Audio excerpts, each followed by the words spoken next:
بويا هتا وتوحيدي كلمة نبي توحيدي صف ناية تبون ونكي ليوتيك بچه بتوي موحدك يكسان كي بمشركك وبيكو كويان كيتو بلكو توش اگر خو بموحد زاني خود بكسيك ازاني بس الله برستي بتنها وبس تشريعيش لو قبولكي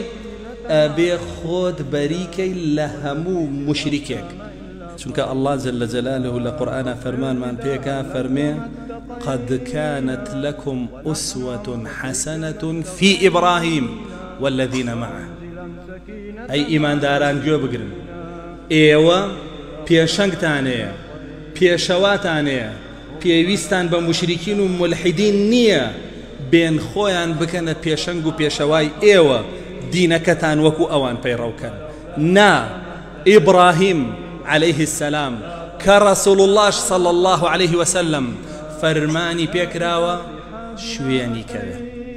نقمنتو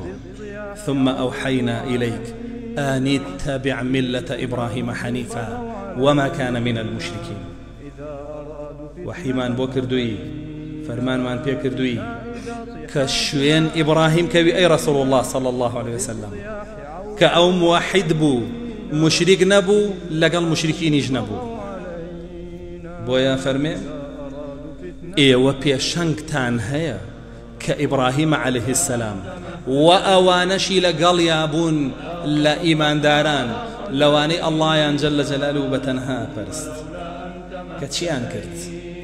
إذ قالوا لقومهم بقومكي خوان يانوت بعرب تركو فارسوان نقد بملتكي خوان بزبانكي خوان وبهمان شوا هموم واحدك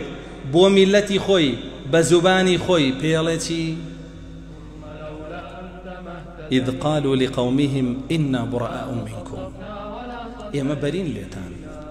ما دام يوم مشركا يتر شركي قبور به ياخذ شركي قصور به كأوا هردو بشكي شركه برين لهمو مشركه وأبي همو إيمان داركي جوابه برين لهمو مشركك سرتا